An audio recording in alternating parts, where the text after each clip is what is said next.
வணக்கம் மக்களே. நாம் இன்றைக்கி ஒரு vlog தான் பார்க்க போகிறோம். இதை பார்த்தீங்கன்னா இதுதான் என்னோடய கிச்சன். எப்படி இருக்குன்னு பாருங்கள். இது வந்து நாள் நைட்லேருந்து நம்ம ஸ்டார்ட் பண்ணியிருக்கேன். பார்த்தீங்கன்னா பாத்திரமெல்லாம் விளக்காமல் இருக்குது. நைட்டு டின்னர் முடிச்சாச்சு. எல்லோரும் தூங்க போயிட்டாங்க. நான் வந்துட்டு பாத்திரத்தெல்லாம் விளக்கி வச்சுட்டு அடுப்பு க்ளீன் பண்ணி வச்சுட்டு போகலாம் அப்படின்னு சொல்லிட்டு இருக்கிறேன். பார்த்தீங்கன்னா அடுப்பு வந்து நேற்று தான் வந்து கழுவினேன். அதனால நீட்டாக தான் இருக்குது. துணி வச்சு மட்டும் துடைச்சிக்கிட்டேன். இது என்னென்னு பார்த்தீங்கன்னா பாப்பாவோட பழைய ட்ரெஸ் தான். யார் யார் இப்படி யூஸ் பண்ணுவீங்கன்னு சொல்லுங்கள். இதுக்கப்புறமா அடுப்புக்கிட்ட தேவையில்லாமல் இருக்கிற பாத்திரத்தெல்லாம் எடுத்து இருக்கிற இடத்துல வச்சாச்சு. அங்கங்கே வச்சாச்சு. வச்சதுக்கப்புறமா இப்போ பாத்திரத்தை விளக்கி முடிச்சுட்டு நம்ம வந்துட்டு பார்க்கலாம். ஓரளவுக்கு கிச்சனை நீட் பண்ணி வச்சிட்டோம்னா காலையில் வந்து கொஞ்சம் அறக்க பறக்க நம்ம வந்து சமைக்க வேண்டிய வேலை இருக்காது. பார்த்திங்கன்னா இவ்வளோ பாத்திரம் இருக்குது. விளக்கி முடிச்சிட்டேன். விளக்குறதெல்லாம் எதுக்கு காமிக்கணும் அப்படின்னு சொல்லிட்டு தான் விளக்கி முடித்து இப்போ பாருங்கள் அடுப்பு எவ்வளோ க்ளீனாக இருக்குது அப்படின்னு சொல்லிட்டு. அவ்வளோதான். அடுத்த நாள் மார்னிங் 6:30க்கு எழுந்திரிச்சாச்சு. இது சாப்பாட்டுக்கு ரைஸ் வந்து ஊற வச்சுருக்கேன். அப்புறம் சாம்பாருக்கு பருப்பு வந்து ஊற வச்சுருக்கேன். எப்பயுமே துவரம் பருப்பு கூட கொஞ்சோண்டு சிறுபருப்பும் சேர்த்துக்கணும். ஹெல்தினால அரிசியை வந்து குக்கரில் போட்டு வச்சாச்சு. விசில் வரணும். இப்போ இட்லிக்கு வந்து மாவு எடுத்து உப்பு போட்டு கரைச்சி வச்சுக்கலாம். அப்போ தான் இட்லி சுட கரெக்டாக இருக்கும்.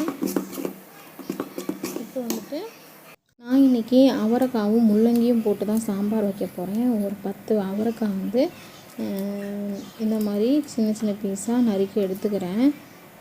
இருக்கிற காயை தான் நான் போட்டுக்குவேன். எப்பயும் ரொம்ப காயும் சேர்க்க மாட்டேன். அவரைக்காய் வந்து நறுக்கி முடிச்சாச்சு.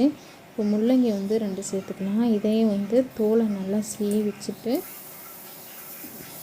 நமக்கு தேவையான அளவுக்கு ரவுண்ட் பண்ணி வச்சுக்கலாம். இன்றைக்கி என்ன மெனுன்னு பார்த்தீங்கன்னா அவரைக்காய் முள்ளங்கி சாம்பார், இட்லி, அப்புறம் சாப்பாடும் வச்சு விட்டுட்டு பாப்பாவுக்கு மட்டும் லெமன் ரைஸு, உருளைக்கிழங்கு சிப்ஸு, சாப்பாடும் சாம்பாரும் காலையில் வச்சாச்சு. மதியத்துக்கு வந்து நானும் உருளைக்கிழங்கு சிப்ஸும் போட்டுக்குவேன். பார்த்திங்கன்னா தெரியும். முள்ளங்கியை வந்துட்டு ஒரே சைஸில் நறுக்கி வச்சுக்கலாம்.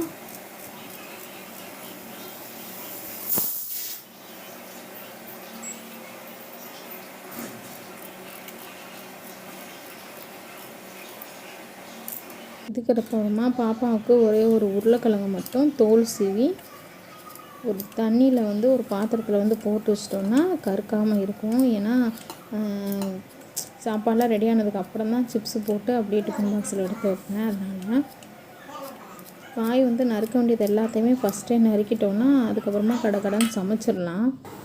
பாருங்கள், இந்த மாதிரி ஒரு பாத்திரத்தில் தண்ணி எடுத்து அதில் போட்டு வச்சுருவேன் உருளைக்கிழங்கு. இப்போ நம்ம நறுக்கி வச்ச காய் எல்லாத்தையும் வந்து கொஞ்சம் வதக்கிக்கலாம். பார்த்திங்கன்னா முள்ளங்கி வந்து கொஞ்சம் ஸ்மெல் அடிக்கும் இல்லையா, அது இருக்காமல் இருக்கிறதுக்காக ஒரு கடாயில் போட்டு நான் வதக்கிக்கிறேன். வதக்கும் போதே கொஞ்சோண்டு எண்ணெய் விட்டு வதக்கிக்கணும்.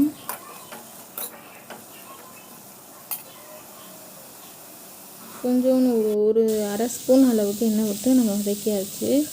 இதுக்கப்புறமா ஒரு 4 தக்காளி பழம் வந்து சாம்பாருக்காக எடுத்திருக்கேன். ஒரு குட்டி சைஸு, அதனால தான் 4 எடுத்திருக்கேன். பெரிய சைஸாக இருந்தால் நீங்கள் 2 போட்டால் போதும்.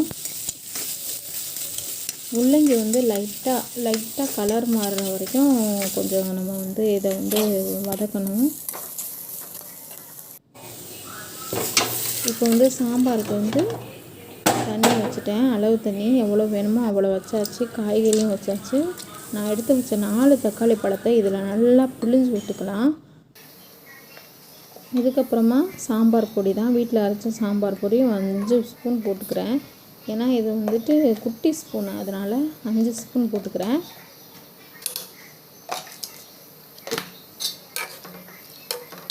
நல்லா கலக்கி விட்டுட்டு கூடவே காய்க்கு பிடிக்கிற மாதிரி உப்பும் சேர்த்துக்கலாம். நம்ம இப்போ தான் காயில் வந்து உப்பு பிடிச்சிக்குவோம். அப்புறம் நல்லா வேக வச்சிடலாம்.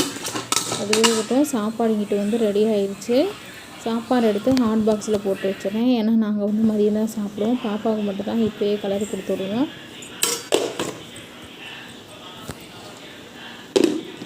ஸ்கூலுக்கு போகிறியாடா குட்டி? போகலாம். சாப்பாடு எடுத்து அதே குக்கரில் வந்துட்டு நம்ம பருப்பு வைக்க போகிறோம். பருப்பை வச்சுட்டு பெருங்காயத்தூள் கொஞ்சோண்டு போட்டு இதையும் வேக வச்சு எடுத்துக்கலாம். அது ஒரு சைடில் இருக்கட்டும். இப்போ சாம்பார் வந்து கொதிச்சிட்ருக்கு. காய் நல்லா வேகிற வரைக்கும் அடுப்பில் இருக்கட்டும். இப்போ வந்துட்டு லெமன் ரைஸுக்கு பாப்பாவுக்கு தாளிச்சிடலாம். இப்போ ஒரு கடாயை வச்சுட்டு கொஞ்சோண்டு 1 ஸ்பூன் எண்ணெய் ஊற்றிட்டு இதில் வந்து நான் ஒரு வரமிளகாய் வந்து போடுறேன். வரமிளகாய் வந்து என்கிட்ட இருக்கிறது வந்து ரொம்ப காரமாக இருக்கும். அதனால முன்னில கொஞ்சோன்னு வந்து பிச்சுட்டு அதை தான் சேர்த்துக்குவேன். ரொம்ப சேர்க்க மாட்டேன். குட்டி பாப்பா வந்து இப்போ தான் ஸ்கூலுக்கு போகிறாங்க, எல்கேஜி படிக்கிறாங்க. கடுகு எப்பயும் போல் வரமிளகாய், கடுகு, கருவேப்பிலை போட்டாச்சு. மஞ்சள்தூள் வந்து ஒரு 1/2 டீஸ்பூன் போட்டுக்கலாம். போட்டுட்டு எலுமிச்சை சாறு வந்து ஊற்றி விட்டுறேன். அவ்வளோதான். கொஞ்சம் நல்லா கலக்கி விட்டுறலாம். கலக்கி விட்டதுக்கப்புறமா கொஞ்சோண்டு சாதத்தில் வந்து ஆல்ரெடி நான் உப்பு போடுவேன். இருந்தாலும் இதில் கொஞ்சோண்டு பெருங்காயத்தூள் போட்டு கொஞ்சோண்டு உப்பும் கூட சேர்த்துக்கலாம். கொஞ்சமாக உப்பு வந்து சேர்த்துக்கலாம். அதனால் பாப்பா வந்துட்டு ஸ்கூலுக்கு போகிறேன்னு கேட்டதும் போகிறேன் அப்படின்னு சொல்லுது. அவ்வளோதாங்க. கொதித்து கொஞ்சோன்னு ஊற்றினதுக்கப்புறம் அப்படியே அடுப்பை ஆஃப் பண்ணி இறக்கியாச்சு. இறக்கி ஒரு 10 நிமிஷம் போல் வச்சாச்சு. ஆறிடுச்சு கிரேவி வந்து.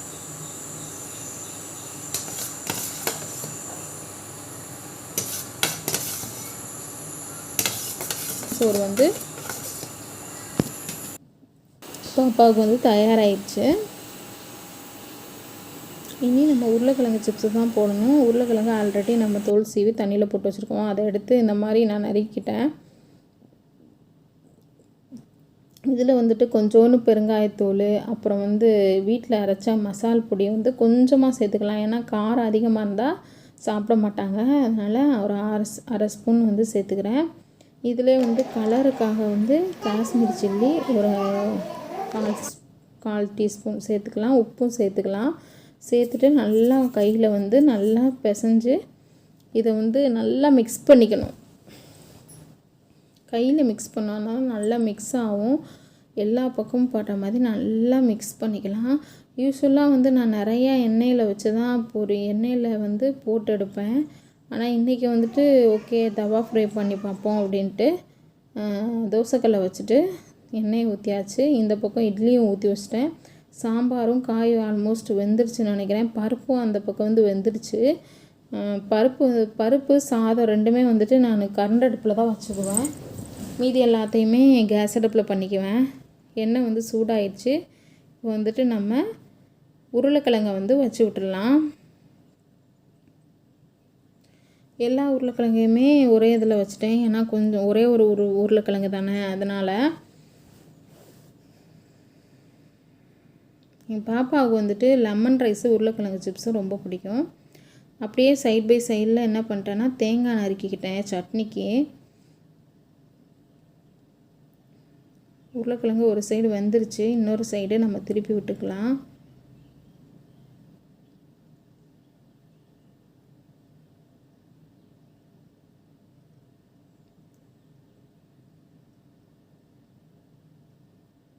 ஓகே, திருப்பி விட்டாச்சு. இப்போ வந்துட்டு நம்ம எடுத்து வச்சு பருப்பு வந்து ரெடி ஆயிடுச்சு.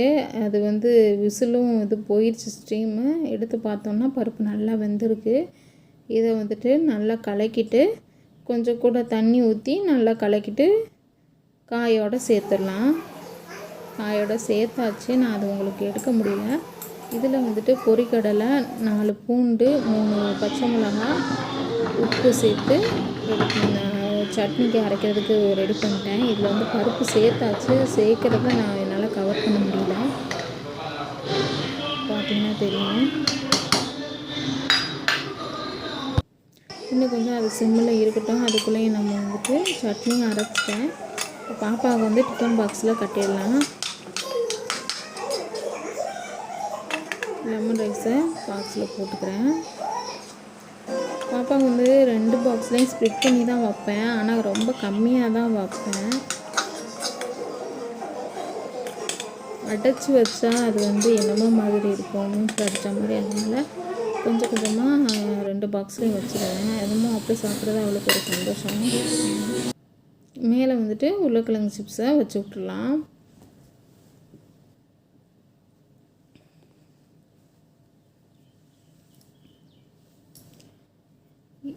இட்லி ஆல்ரெடி நம்ம வந்து ஊற்றி வச்சாச்சு. இப்போ வந்து அடுப்பில் வந்து இட்லி வந்து வந்துட்டுருக்கு.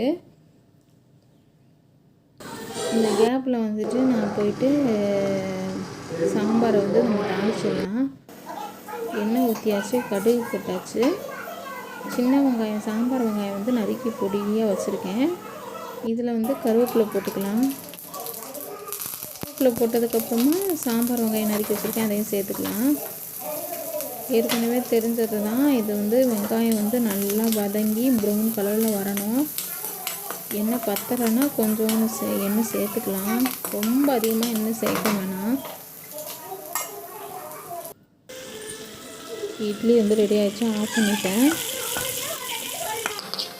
பாருங்கள், கொஞ்சம் செவந்துடுச்சு. இதோட சட்னிக்கு கொஞ்சமும் மீதியாக சாம்பார்லேயும் நம்ம தூக்கி ஊற்றிடலாம். பார்த்திங்கன்னா ரெண்டுமே தாளிச்சாச்சு. ஆல்மோஸ்ட் இப்போ எல்லாமே ரெடி ஆயிடுச்சு. இட்லியை எடுத்தாச்சு. இந்த கேப்பில் வந்துட்டு நான் பிள்ளைங்களை போய் குளிப்பாட்டிட்டு கொண்டு வந்து ட்ரெஸ் எல்லாம் மாற்றி விட்டாச்சு. இப்போ வந்து அவங்களுக்கு மேக்கப் பண்ணுறதுக்கு முன்னாடி கொஞ்சம் சாம்பார் சட்னி ஊற்றி ஆற வச்சுடுவேன். ஏன்னா சூடாக இருந்தால் சாப்பிட மாட்டாங்க.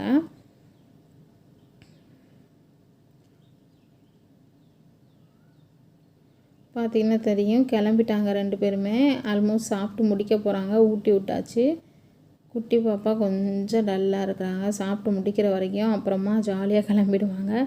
இதோட நம்மளோட விளாகை நான் முடிச்சுக்கிறேன். இந்த விளாக் உங்களுக்கு பிடிச்சிருந்துச்சுன்னா சப்ஸ்கிரைப்